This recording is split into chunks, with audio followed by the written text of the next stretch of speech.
O Grande Conflito. Capítulo 1. Predito o destino do mundo.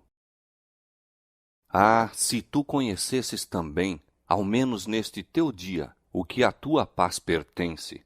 Mas agora isto está encoberto aos teus olhos, porque dias virão sobre ti, em que os teus inimigos te cercarão de trincheiras, e te sitiarão, e te estreitarão de todas as bandas, e te derribarão, a ti e aos teus filhos que dentro de ti estiverem, e não deixarão em ti pedra sobre pedra, pois que não conheceste o tempo da tua visitação. Lucas 19, 42-44. Do cimo do Monte das Oliveiras, Jesus olhava sobre Jerusalém. Lindo e calmo era o cenário que diante dele se desdobrava. Era o tempo da Páscoa, e de todas as terras, os filhos de Jacó se haviam ali reunido para celebrar a grande festa nacional. Em meio de hortos e vinhedos, e declives verdejantes juncados das tendas dos peregrinos, erguiam-se as colinas terraplanadas, os majestosos palácios e os maciços baluartes da capital de Israel. A filha de Sião parecia dizer em seu orgulho: estou assentada como rainha e não verei o pranto. Sendo ela tão formosa então e julgando-se tão segura do favor do céu como quando, séculos antes, o trovador real cantara, formoso de sítio e alegria de toda a terra é o monte de Sião, a cidade do grande rei. Bem à vista estavam os magnificentes edifícios do templo. Os raios do sol poente iluminavam a brancura de neve de suas paredes de mármore e punham reflexos no portal de ouro, na torre e pináculo. Qual perfeição da formosura! Levantava-se ele como o orgulho da nação judaica. Que filho de Israel poderia contemplar aquele cenário sem um estremecimento de alegria e admiração? Entretanto, pensamentos muito diversos ocupavam a mente de Jesus. Quando ia chegando, vendo a cidade, chorou sobre ela. Por entre o universal regozijo de sua entrada triunfal, enquanto se agitavam ramos de palmeiras, enquanto alegres hosanas despertavam ecos nas colinas, e milhares de vozes o aclamavam rei, o Redentor do mundo achava-se oprimido por súbita e misteriosa tristeza. Ele, o Filho de Deus, o prometido de Israel, cujo poder vencera a morte e do túmulo chamara a seus cativos, estava em pranto, não em consequência de uma mágoa comum, senão de agonia intensa e irreprimível. Suas lágrimas não eram por si mesmo, posto que bem soubesse para onde seus passos o levariam. Diante dele jazia o Getsêmane, cenário de sua próxima agonia. Estava também à vista a Porta das Ovelhas, através da qual durante séculos tinham sido conduzidas as vítimas para o sacrifício e que se lhe deveria abrir quando fosse, como um cordeiro, levado ao matadouro. Não muito distante estava o Calvário, o local da crucifixão. Sobre o caminho que Cristo logo deveria trilhar, cairia o terror de grandes trevas ao fazer ele de sua alma uma oferta pelo pecado. Todavia, não era a contemplação destas cenas que lançava sobre ele aquela sombra em tal hora de alegria. Nenhum sinal de sua própria angústia sobre-humana nublava aquele espírito abnegado. Chorava pela sorte dos milhares de Jerusalém, por causa da cegueira e impenitência daqueles que ele viera abençoar e salvar. A história de mais de 1000 anos do favor especial de Deus e de seu cuidado protetor manifestos ao povo escolhido estava patente aos olhos de Jesus. Ali estava o Monte Moriá, onde o filho da promessa, como vítima submissa, havia sido ligado ao altar, emblema da oferenda do Filho de Deus. Ali, o concerto de bênçãos e a gloriosa promessa messiânica tinham sido confirmados ao Pai dos crentes. Ali as chamas do sacrifício, ascendendo da ira de Ornã para o céu, haviam desviado a espada do anjo destruidor, símbolo apropriado do sacrifício e mediação do Salvador em prol do homem culpado. Jerusalém fora honrada por Deus acima de toda a terra. Sião fora eleita pelo Senhor, que a desejara para a sua habitação.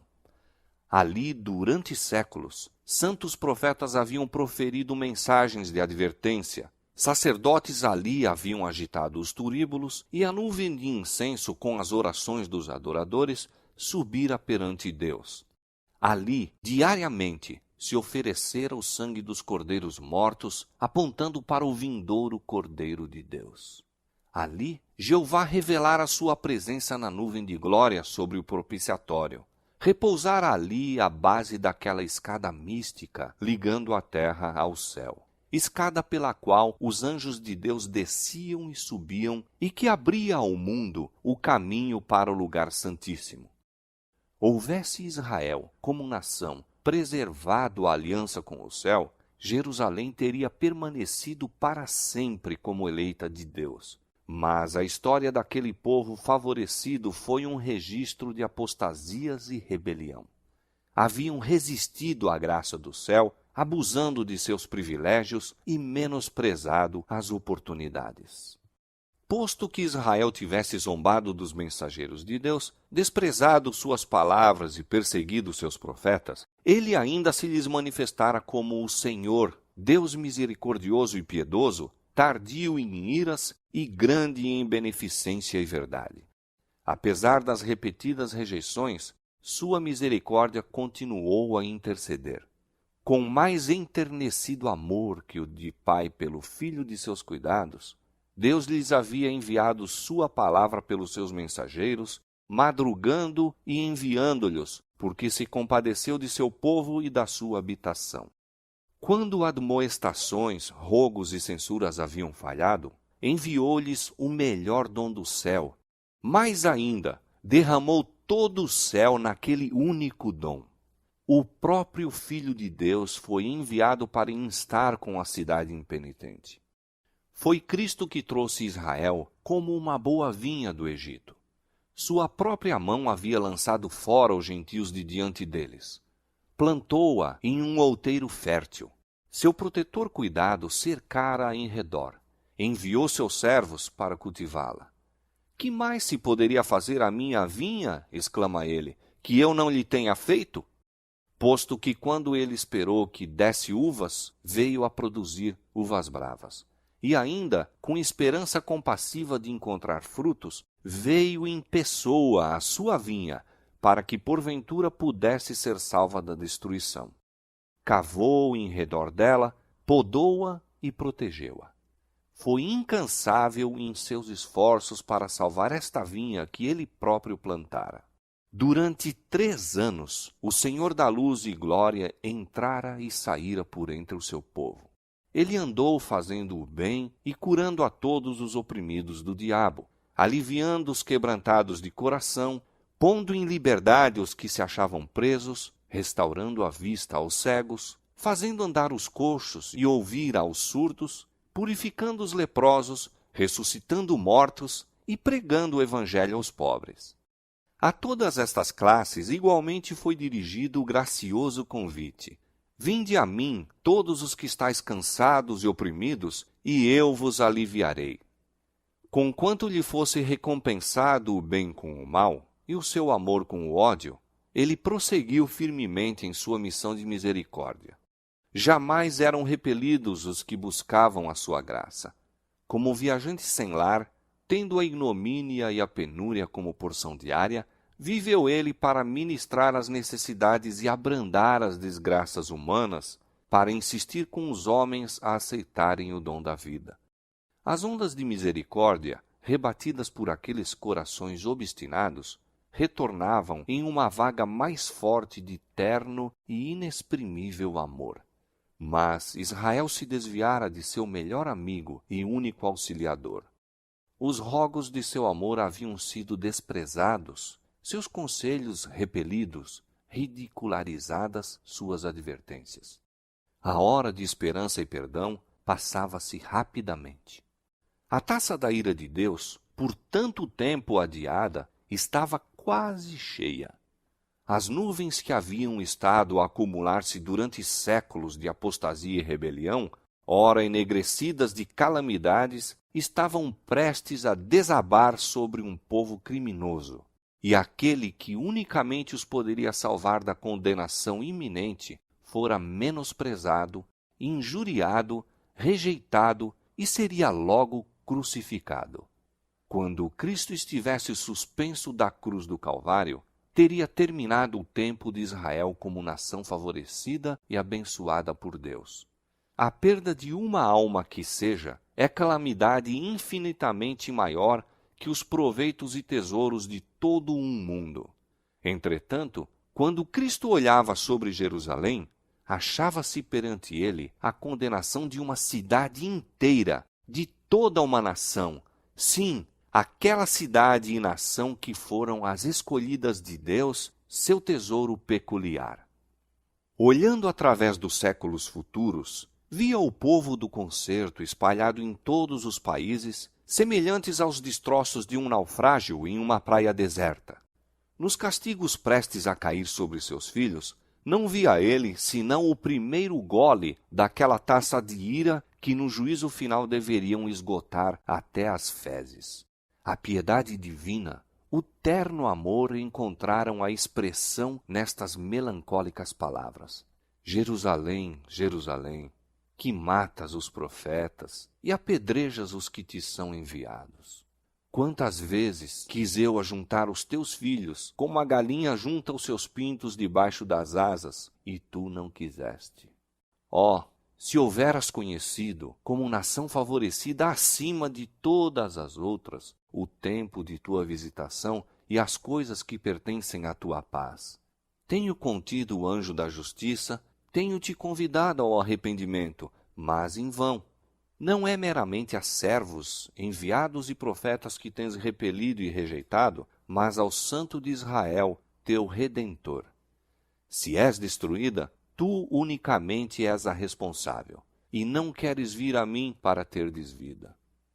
Cristo viu em Jerusalém um símbolo do mundo endurecido na incredulidade e rebelião e apressando-se ao encontro dos juízos retribuidores de Deus. As desgraças de uma raça decaída, oprimindo-lhe a alma, arrancavam de seus lábios aquele clamor extremamente amargurado.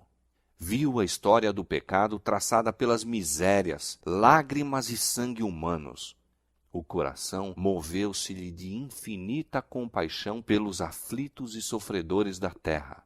Angustiava-se por aliviar a todos. Contudo, mesmo a sua mão não poderia demover a onda das desgraças humanas. Poucos procurariam a única fonte de auxílio. Ele estava disposto a derramar a alma na morte, a fim de colocar a salvação ao seu alcance. Poucos, porém, viriam a ele para que pudessem ter vida. A majestade dos céus em pranto, o Filho do infinito Deus, perturbado em espírito, curvado em angústia. Esta cena encheu de espanto o céu inteiro. Revela-nos a imensa malignidade do pecado. Mostra quão árdua a tarefa é, mesmo para o poder infinito, salvar ao culpado das consequências da transgressão da lei de Deus. Jesus, olhando para a última geração, viu o mundo envolto em engano semelhante ao que causou a destruição de Jerusalém. O grande pecado dos judeus foi rejeitarem a Cristo. O grande pecado do mundo cristão seria rejeitarem a lei de Deus, fundamento de seu governo no céu e na terra. Os preceitos de Jeová seriam desprezados e anulados. Milhões na servidão do pecado, escravos de Satanás, condenados a sofrer a segunda morte, recusar-se-iam a escutar as palavras de verdade no dia de sua visitação. Terrível cegueira, estranha presunção. 2 dias antes da Páscoa, quando Cristo pela última vez se havia afastado do templo, depois de anunciar a hipocrisia dos príncipes judeus, novamente sai com os discípulos para o Monte das Oliveiras e assenta-se com eles no declive relvoso, sobranceiro à cidade. Mais uma vez contempla seus muros, torres e palácios. Mais uma vez se lhe depara o templo em seu deslumbrante esplendor, qual diadema de beleza a coroar um monte sagrado. 1000 anos antes, o salmista engrandecera o favor de Deus para com Israel, fazendo da casa sagrada deste a sua morada. Em Salém está o seu tabernáculo, e a sua morada em Sião. Elegeu a tribo de Judá, o monte de Sião, que ele amava, e edificou o seu santuário como aos lugares elevados. O primeiro templo fora erigido durante o período mais próspero da história de Israel.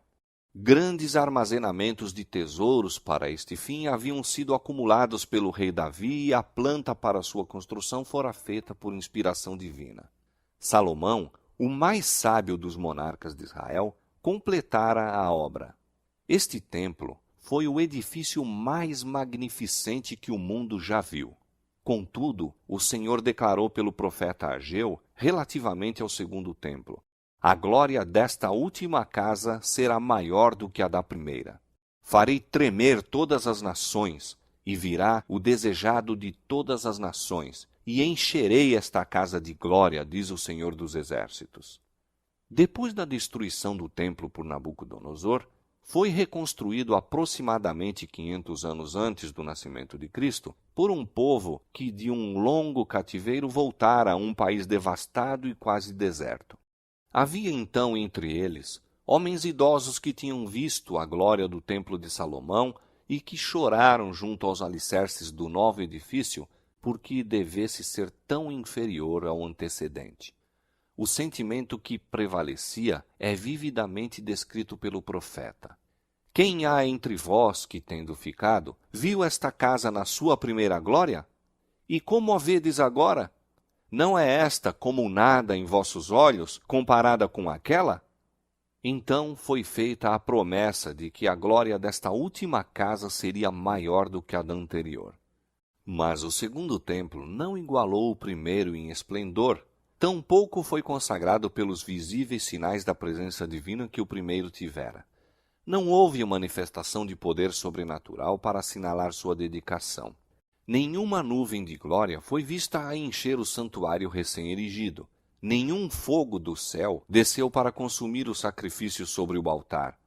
O Shequiná não mais habitava entre os querubins no lugar santíssimo. A arca, o propiciatório, as tábuas do testemunho não mais deviam encontrar-se ali. Nenhuma voz ecoava do céu para tornar conhecida ao sacerdote inquiridor a vontade de Jeová. Durante séculos, os judeus em vão se haviam esforçado por mostrar que a promessa de Deus feita por Ageu se cumprira. Entretanto, o orgulho e a incredulidade lhes cegavam a mente ao verdadeiro sentido das palavras do profeta. O segundo templo não foi honrado com a nuvem de glória de Jeová, mas com a presença viva daquele em quem habita corporalmente a plenitude da divindade, que foi o próprio Deus manifesto em carne. O desejado de todas as nações havia em verdade chegado a seu templo quando o homem de Nazaré ensinava e curava nos pátios sagrados. Com a presença de Cristo, e com ela somente, o segundo templo excedeu o primeiro em glória. Mas Israel afastara de si o dom do céu que lhe era oferecido. Com o humilde mestre que naquele dia saíra de seu portal de ouro, a glória para sempre se retirara do templo. Já eram cumpridas as palavras do Salvador: eis que a vossa casa vai ficar-vos deserta. Os discípulos ficaram cheios de espanto e admiração ante a profecia de Cristo acerca da subversão do templo e desejavam compreender melhor o significado de suas palavras. Riquezas, trabalhos e perícia arquitetônica haviam durante mais de 40 anos sido liberalmente expendidos para salientar os seus esplendores. Herodes, o Grande, nele empregara prodigamente tanto riquezas romanas como tesouros judeus, e mesmo o imperador do mundo o tinha enriquecido com seus dons. Blocos maciços de mármore branco, de tamanho quase fabuloso, proveniente de Roma para este fim, formavam parte de sua estrutura. E para eles chamaram os discípulos a atenção do Mestre, dizendo: olha que pedras e que edifícios! A estas palavras deu Jesus a solene e surpreendente resposta: em verdade vos digo que não ficará aqui pedra sobre pedra que não seja derribada. Com a subversão de Jerusalém, os discípulos associaram os fatos da vinda pessoal de Cristo em glória temporal a fim de assumir o trono do império do universo, castigar os judeus impenitentes e libertar a nação do jugo romano.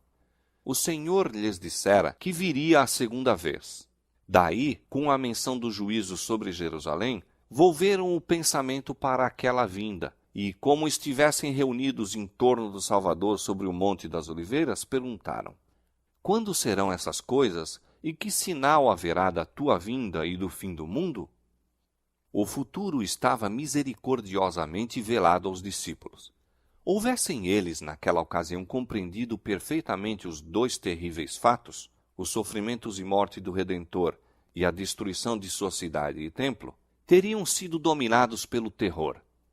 Cristo apresentou diante deles um esboço dos importantes acontecimentos a ocorrerem antes do final do tempo.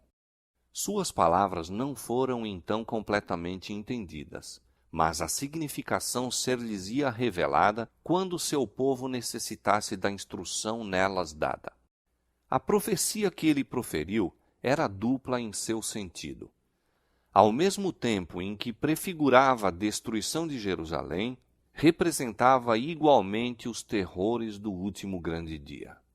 Jesus declarou aos discípulos que o escutavam os juízos que deveriam cair sobre o apóstata Israel e especialmente o castigo retribuidor que lhe sobreviria por sua rejeição e crucifixão do Messias. Sinais inequívocos procederiam à terrível culminação. A hora temida viria súbita e celeremente, e o Salvador advertiu a seus seguidores: quando, pois, virdes que a abominação da desolação de que falou o profeta Daniel está no lugar santo, quem lê, entenda, então os que estiverem na Judéia fujam para os montes. Quando os símbolos idolátricos dos romanos fossem erguidos em Terra Santa, a qual ia um pouco além dos muros da cidade, então os seguidores de Cristo deveriam achar segurança na fuga. Quando fosse visto o sinal de aviso, os que desejavam escapar não deveriam demorar-se. Por toda a terra da Judéia, bem como em Jerusalém mesmo, o sinal para a fuga deveria ser imediatamente obedecido. Aquele que acaso estivesse no telhado não deveria descer à casa, mesmo para salvar os tesouros mais valiosos. Os que estivessem trabalhando nos campos ou nos vinhedos não deveriam tomar tempo para voltar a fim de apanhar a roupa exterior, posta de lado enquanto estavam a labutar no calor do dia. Não deveriam hesitar um instante para que não fossem apanhados pela destruição geral.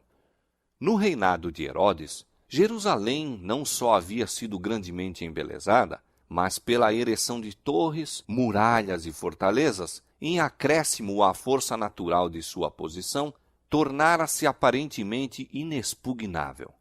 Aquele que nesse tempo houvesse publicamente predito sua destruição, teria sido chamado, como Noé em sua época, doido alarmista. Mas Cristo dissera: o céu e a terra passarão, mas as minhas palavras não hão de passar. Por causa de seus pecados, foi anunciada a ira contra Jerusalém, e sua pertinaz incredulidade selou-lhe a sorte. O Senhor tinha declarado pelo profeta Miqueias: ouvi agora isto, vós, chefes da casa de Jacó, e vós, maiorais da casa de Israel, que abominais o juízo e perverteis tudo o que é direito, edificando a Sião com sangue e a Jerusalém com injustiça. Os seus chefes dão as sentenças por presentes, e os seus sacerdotes ensinam por interesse, e os seus profetas adivinham por dinheiro, e ainda encostam ao Senhor, dizendo: não está o Senhor no meio de nós? Nenhum mal nos sobrevirá. Estas palavras descreviam fielmente os habitantes de Jerusalém, corruptos e possuídos de justiça própria. Pretendendo, embora observar rigidamente os preceitos da lei de Deus, estavam transgredindo todos os seus princípios. Odiavam a Cristo porque a sua pureza e santidade lhes revelavam a iniquidade própria, e acusavam-no de ser a causa de todas as angústias que lhes tinham sobrevido em consequência de seus pecados.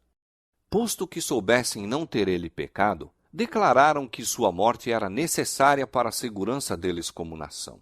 Se o deixarmos assim, disseram os chefes dos judeus, todos crerão nele, e virão os romanos e tirar-nos-ão o nosso lugar e a nação.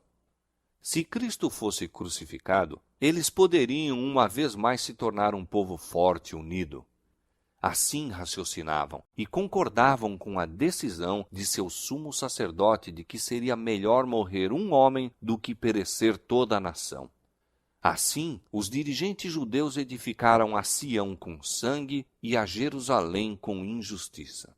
E além disso, ao mesmo tempo em que mataram seu Salvador porque lhes reprovava os pecados, tal era a sua justiça própria que se consideravam como o povo favorecido de Deus e esperavam que o Senhor os livrasse dos inimigos.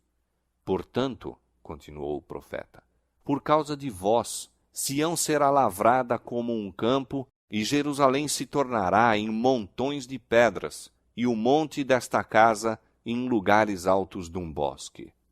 Durante quase 40 anos depois que a condenação de Jerusalém foi pronunciada por Cristo mesmo, retardou o Senhor os seus juízos sobre a cidade e nação. Maravilhosa foi a longanimidade de Deus para com os que lhe rejeitaram o Evangelho e assassinaram o Filho. A parábola da árvore infrutífera representava o trato de Deus para com a nação judaica. Fora dada a ordem: corta! Porque ocupa ainda a terra inutilmente? Mas a misericórdia divina poupara ainda um pouco de tempo. Muitos havia ainda dentre os judeus que eram ignorantes quanto ao caráter e obra de Cristo, e os filhos não haviam gozado das oportunidades nem recebido a luz que seus pais tinham desprezado. Mediante a pregação dos apóstolos e de seus cooperadores, Deus faria com que a luz resplandecesse sobre eles. Ser-lhes-ia permitido ver como a profecia se cumprira não somente no nascimento e vida de Cristo, mas também em sua morte e ressurreição. Os filhos não foram condenados pelos pecados dos pais. Quando, porém, conhecedores de toda a luz dada a seus pais, os filhos rejeitaram mesmo a que lhes fora concedida a mais, tornaram-se participantes dos pecados daqueles e encheram a medida de sua iniquidade. A longanimidade de Deus para com Jerusalém apenas confirmou os judeus em sua obstinada impenitência. Em seu ódio e crueldade para com os discípulos de Jesus, rejeitaram o último oferecimento de misericórdia. Afastou Deus então deles a proteção, retirando o poder com que restringia a Satanás e seus anjos, de maneira que a nação ficou sob o controle do chefe que haviam escolhido. Seus filhos tinham desdenhado a graça de Cristo, que os teria habilitado a subjugar seus maus impulsos, e agora estes se tornaram os vencedores.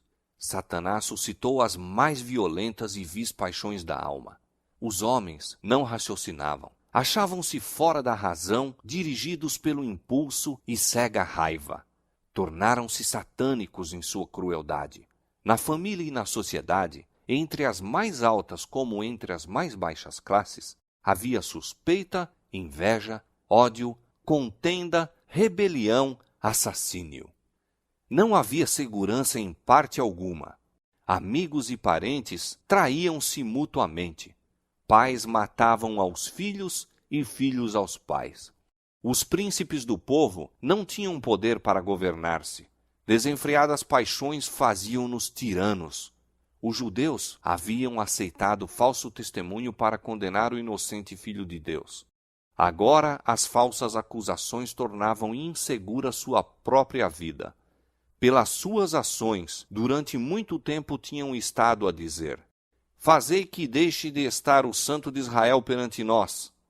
Agora, seu desejo foi satisfeito. O temor de Deus não mais os perturbaria.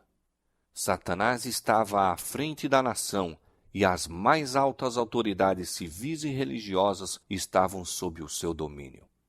Os chefes das facções oponentes, por vezes, se uniam para saquear e torturar suas desgraçadas vítimas e novamente caíam sobre as forças uns dos outros, fazendo impiedosa matança. Mesmo a santidade do templo não lhes refreava a horrível ferocidade. Os adoradores eram assassinados diante do altar e o santuário contaminava-se com corpos de mortos. No entanto, em sua cega e blasfema presunção, os instigadores desta obra infernal publicamente declaravam que não tinham receio de que Jerusalém fosse destruída, pois era a própria cidade de Deus. A fim de estabelecer mais firmemente seu poder, subornaram profetas falsos para proclamar, mesmo enquanto as legiões romanas estavam sitiando o templo, que o povo devia aguardar o livramento de Deus. Afinal, as multidões apegaram-se firmemente à crença de que o Altíssimo interviria para a derrota de seus adversários. Israel, porém, havia desdenhado a proteção divina e agora não tinha defesa. Infeliz Jerusalém, despedaçada por dissensões internas, com o sangue de seus filhos, mortos pelas mãos uns dos outros, a tingir de carmesim suas ruas, enquanto hostis exércitos estrangeiros derribavam suas fortificações e lhes matavam os homens de guerra. Todas as predições feitas por Cristo relativas à destruição de Jerusalém cumpriram-se à letra. Os judeus experimentaram a verdade de suas palavras de advertência. Com a medida com que tiverdes medido, vos hão de medir a vós. Apareceram sinais e prodígios prenunciando desastre e condenação. Ao meio da noite, uma luz sobrenatural resplandeceu sobre o templo e o altar. Sobre as nuvens, ao pôr do sol, desenhavam-se carros e homens de guerra reunindo-se para a batalha. Os sacerdotes que ministravam à noite no santuário aterrorizavam-se com sons misteriosos. A terra tremia e ouvia-se multidão de vozes a clamar: "Partamos daqui!"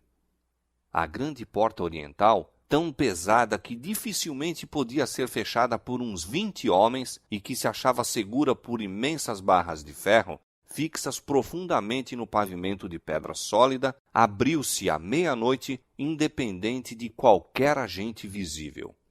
Durante 7 anos, um homem esteve a subir e descer as ruas de Jerusalém, declarando as desgraças que deveriam sobrevir à cidade. De dia e de noite cantava ele funebremente. Uma voz do Oriente, uma voz do Ocidente, uma voz dos 4 ventos, uma voz contra Jerusalém e contra o templo, uma voz contra os noivos e as noivas, uma voz contra o povo. Este ser estranho foi preso e açoitado, mas nenhuma queixa lhe escapou dos lábios.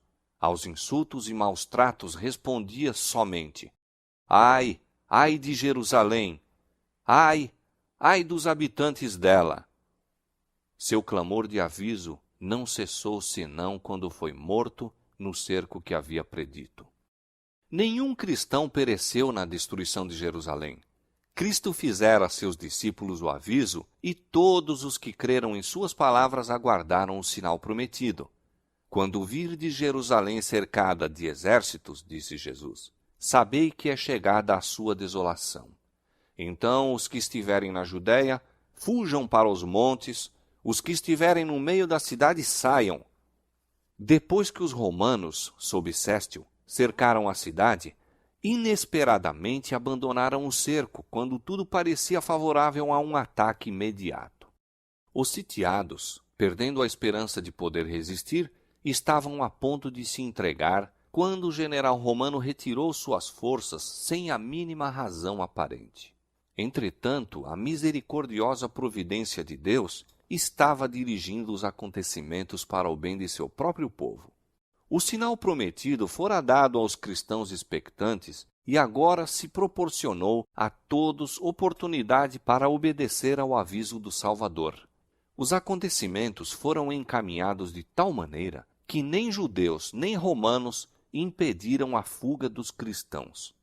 Com a retirada de Céstio, os judeus, fazendo uma surtida de Jerusalém, foram ao encalço de seu exército que se afastava. E enquanto ambas as forças estavam assim completamente empenhadas em luta, os cristãos tiveram ensejo de deixar a cidade. Nesta ocasião, o território também se havia desembaraçado de inimigos que poderiam ter se esforçado para lhes interceptar a passagem. Na ocasião do cerco, os judeus estavam reunidos em Jerusalém para celebrar a festa dos tabernáculos, e assim os cristãos em todo o país puderam escapar sem ser molestados. Imediatamente fugiram para um lugar de segurança, a cidade de Pela, na terra de Pérea, além do Jordão. As forças judaicas, perseguindo Acéstio e seu exército, caíram sob sua retaguarda com tal ferocidade que o ameaçaram de destruição total. Foi com grande dificuldade que os romanos conseguiram efetuar a retirada. Os judeus escaparam quase sem perdas e, com seus despojos, voltaram em triunfo para Jerusalém. No entanto, este êxito aparente apenas lhes acarretou males. Inspirou-lhes aquele espírito de pertinaz resistência aos romanos que celeremente trouxe indescritível desgraça sobre a cidade sentenciada. Terríveis foram as calamidades que caíram sobre Jerusalém quando o cerco foi reassumido por Tito.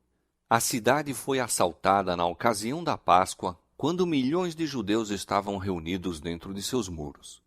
Suas provisões de víveres, que a serem cuidadosamente preservadas teriam suprido os habitantes durante anos, tinham sido previamente destruídas pela rivalidade e vingança das facções contendoras, e agora experimentaram todos os horrores da morte e a fome.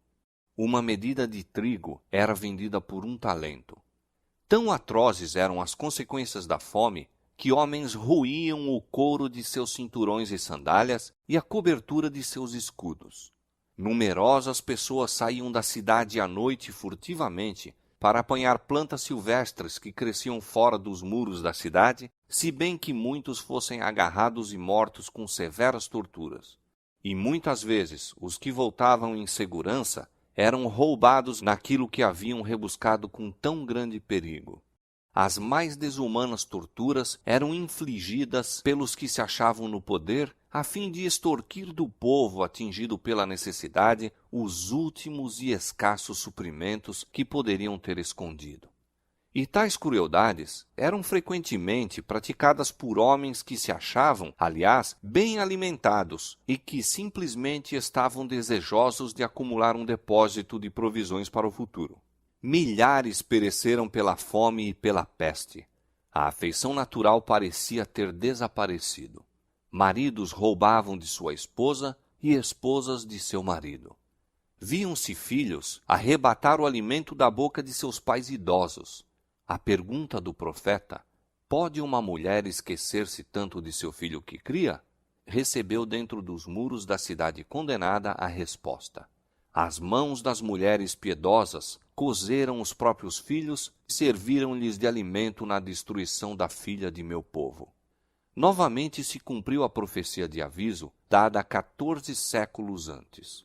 E quanto à mulher mais mimosa e delicada entre ti, que de mimo e delicadeza nunca tentou pôr a planta de seu pé sobre a terra, será maligno o seu olho contra o homem de seu regaço, e contra seu filho e contra sua filha, e por causa de seus filhos que tiver, porque os comerás escondidas pela falta de tudo no cerco e no aperto com que o teu inimigo te apertará nas tuas portas. Deuteronômio, capítulo 28, versos 56 e 57. Os chefes romanos esforçaram-se por infundir terror aos judeus e assim fazê-los render-se. Os prisioneiros que resistiam ao cair presos eram açoitados, torturados e crucificados diante do muro da cidade. Centenas eram diariamente mortos desta maneira, e essa horrível obra prolongou-se até que ao longo do vale de Josafá e no Calvário se erigiram cruzes em tão grande número que mal havia espaço para mover-se entre elas. De tão terrível maneira foi castigada aquela espantosa maldição proferida perante o tribunal de Pilatos. O seu sangue caia sobre nós e sobre nossos filhos. Tito, de boa vontade, teria posto termo à terrível cena, poupando assim Jerusalém da medida completa de sua condenação. Ele se enchia de terror ao ver os corpos jazendo aos montes nos vales.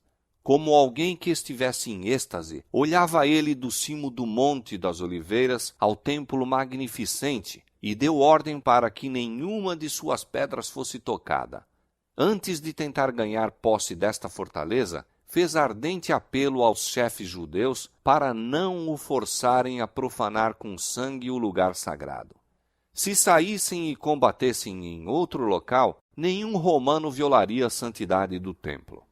O próprio Joséfo, com apelo eloquentíssimo, suplicou que se rendessem para se salvarem a si, a sua cidade e seu lugar de culto. Suas palavras, porém, foram respondidas com pragas amargas. Lançaram-se dardos contra ele, que era seu último mediador humano, enquanto persistia em estar com eles. Os judeus haviam rejeitado os rogos do Filho de Deus, e agora as advertências e rogos apenas os tornavam mais decididos a resistir até o último ponto. Nulos foram os esforços de Tito para salvar o templo. Alguém maior do que ele declarara que não ficaria pedra sobre pedra. A cega obstinação dos chefes dos judeus e os abomináveis crimes cometidos dentro da cidade sitiada provocaram o horror e a indignação dos romanos, e Tito finalmente se decidiu a tomar o templo de assalto. Resolveu, contudo, que, sendo possível, deveria o mesmo ser salvo da destruição. Mas suas ordens foram desatendidas. Depois que ele se retirara para sua tenda à noite, os judeus, saindo repentinamente do templo, atacaram fora os soldados. Na luta, um soldado arremessou um facho através de uma abertura no pórtico e imediatamente as salas revestidas de cedro em redor da casa sagrada se acharam em chamas. Tito precipitou-se para o local, seguido de seus generais e legionários, e ordenou aos soldados que apagassem as labaredas. Suas palavras não foram atendidas.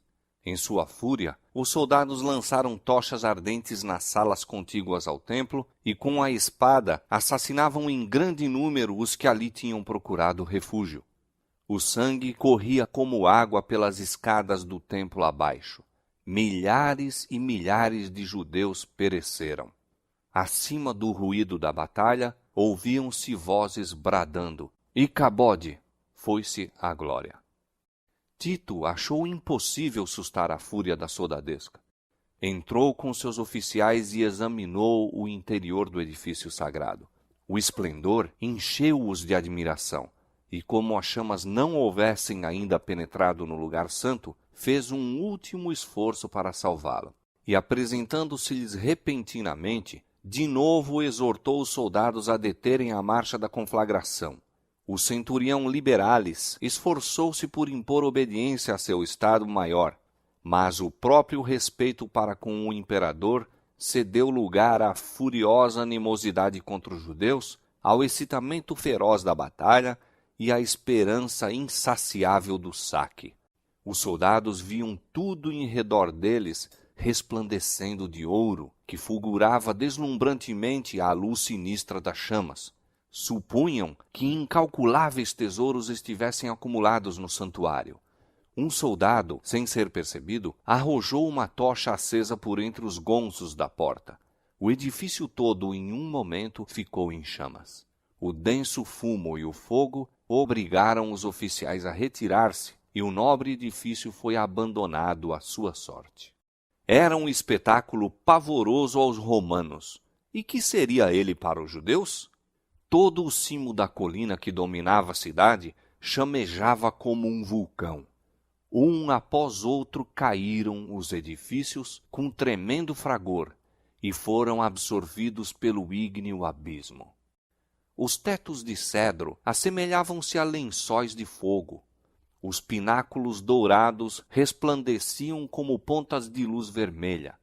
As torres dos portais enviavam para cima altas colunas de chama e fumo.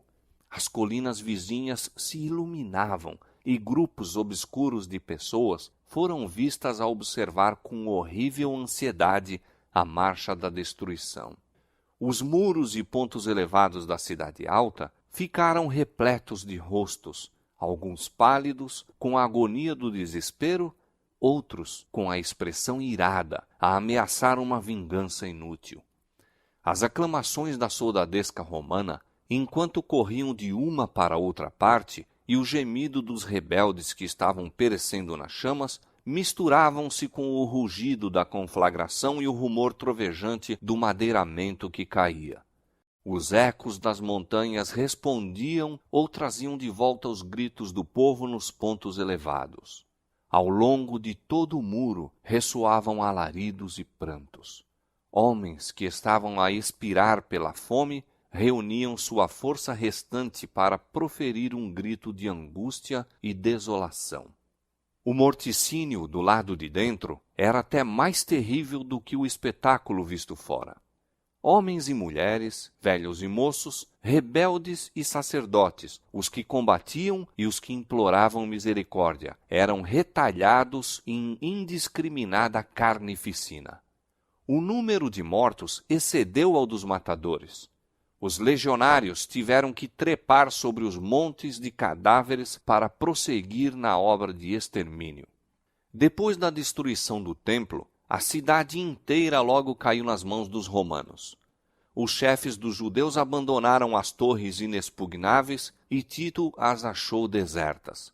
Contemplou-as com espanto e declarou que Deus lhes havia entregue em suas mãos, pois engenho algum, ainda que poderoso, poderia ter prevalecido contra aquelas estupendas ameias. Tanto a cidade como o templo foram arrasados até aos fundamentos, e o terreno em que se erguia a casa sagrada foi lavrado como um campo. No cerco e morticínio que se seguiram, pereceram mais de 1 milhão de pessoas. Os sobreviventes foram levados como escravos, como tais vendidos, arrastados a Roma para brilhantar a vitória do vencedor, lançados às feras nos anfiteatros ou dispersos por toda a terra como vagabundos sem lar. Os judeus haviam forjado seus próprios grilhões. Eles mesmos encheram a taça da vingança. Na destruição completa que lhes sobreveio como nação e em todas as desgraças que os acompanharam depois de dispersos, não estavam senão recolhendo a colheita que suas próprias mãos semearam. Diz o profeta: para tua perda, ó Israel, te rebelaste contra mim. Pelos teus pecados tens caído. Seus sofrimentos são muitas vezes representados como sendo castigo a eles infligido por decreto direto da parte de Deus. É assim que o grande enganador procura esconder sua própria obra. Pela obstinada rejeição do amor e misericórdia divina, os judeus fizeram com que a proteção de Deus fosse deles retirada e permitiu-se a Satanás dirigi-los segundo a sua vontade. As horríveis crueldades executadas na destruição de Jerusalém são uma demonstração do poder vingador de Satanás sobre os que se rendem ao seu controle. Não podemos saber quanto devemos a Cristo pela paz e proteção de que gozamos. É o poder de Deus que impede que a humanidade passe completamente para o domínio de Satanás. Os desobedientes e ingratos têm grande motivo de gratidão pela misericórdia e longanimidade de Deus, que contém o cruel e pernicioso poder do maligno. Quando, porém, os homens passam os limites da clemência divina, a restrição é removida. Deus não fica em relação ao pecador como executor da sentença contra a transgressão, mas deixa entregues a si mesmos os que rejeitam sua misericórdia para colherem aquilo que semearam. Cada raio de luz rejeitado, cada advertência desprezada ou desatendida, cada paixão contemporizada, cada transgressão da lei de Deus é uma semente lançada, a qual produz infalível colheita. O Espírito de Deus, persistentemente resistido, é afinal retirado do pecador, e então poder algum permanece para dominar as más paixões da alma e nenhuma proteção contra a maldade e inimizade de Satanás. A destruição de Jerusalém constitui tremenda e solene advertência a todos os que estão tratando levianamente com os oferecimentos da graça divina e resistindo aos rogos da misericórdia de Deus. Jamais foi dado um testemunho mais decisivo do ódio ao pecado por parte de Deus e do castigo certo que recairá sobre o culpado. A profecia do Salvador relativa aos juízos que deveriam cair sobre Jerusalém há de ter outro cumprimento, do qual aquela terrível desolação não foi senão tênue sombra. Na sorte da cidade escolhida, podemos contemplar a condenação de um mundo que rejeitou a misericórdia de Deus e calcou a pés a sua lei. Tenebrosos são os registros da miséria humana que a terra tem testemunhado durante seus longos séculos de crime. Ao contemplá-los, confrange-se o coração e o espírito desfalece. Terríveis têm sido os resultados da rejeição da autoridade do céu. Entretanto, cena ainda mais tenebrosa se apresenta nas revelações do futuro. Os registros do passado, o longo cortejo de tumultos, conflitos e revoluções, a armadura daqueles que pelejavam com ruído e os vestidos que rolavam no sangue, que são em contraste com os terrores daquele dia em que o Espírito de Deus será totalmente retirado dos ímpios, não mais contendo a explosão das paixões humanas e ira satânica. O mundo contemplará então, como nunca antes, os resultados do governo de Satanás. Mas naquele dia, bem como na ocasião da destruição de Jerusalém, livrar-se-á o povo de Deus, todo aquele que estiver inscrito entre os vivos. Cristo declarou que virá a segunda vez para reunir a si os seus fiéis. E todas as tribos da terra se lamentarão e verão o Filho do Homem vindo sobre as nuvens do céu com poder e grande glória. E ele enviará os seus anjos com um rijo clamor de trombeta, os quais ajuntarão os seus escolhidos desde os quatro ventos, de uma a outra extremidade dos céus. Então, os que não obedecem ao Evangelho serão consumidos pelo espírito de sua boca e serão destruídos com o esplendor de sua vinda. Como o antigo Israel, os ímpios destroem-se a si mesmos, caem pela sua iniquidade. Em consequência de uma vida de pecados, colocaram-se tão fora de harmonia com Deus, sua natureza se tornou tão aviltada com o mal, que a manifestação da glória divina é para eles um fogo consumidor. Acautelem-se os homens, para que não aconteça negligenciarem a lição que lhes é comunicada pelas palavras de Cristo. Assim como ele preveniu seus discípulos quanto à destruição de Jerusalém, dando-lhes um sinal da ruína que se aproxima para que pudessem escapar, também advertiu o mundo quanto ao dia da destruição final e lhes deu sinais de sua aproximação para que todos os que queiram possam fugir da ira vindoura. Declara Jesus: e haverá sinais no sol, na lua e nas estrelas, e na terra angústia das nações. Os que contemplam estes prenúncios de sua vinda devem saber que está próximo às portas. Vigiai, pois, são suas palavras de advertência. Os que atendem ao aviso não serão deixados em trevas para que aquele dia os apanhe desprevenidos. Mas aos que não vigiarem, o dia do Senhor virá como ladrão de noite. O mundo não está mais preparado para dar crédito à mensagem para este tempo do que estiveram os judeus para receber o aviso do Salvador relativo a Jerusalém.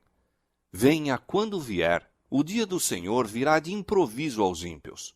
Correndo a vida sua rotina invariável, encontrando-se os homens absortos nos prazeres, negócios, comércio e ambição de ganho, estando os dirigentes do mundo religioso a engrandecer o progresso e ilustração do mundo e achando-se o povo embalado em uma falsa segurança, então, como um ladrão à meia-noite, rouba na casa que não é guardada, sobrevirá repentina destruição aos descuidados e ímpios e de nenhum modo escaparão.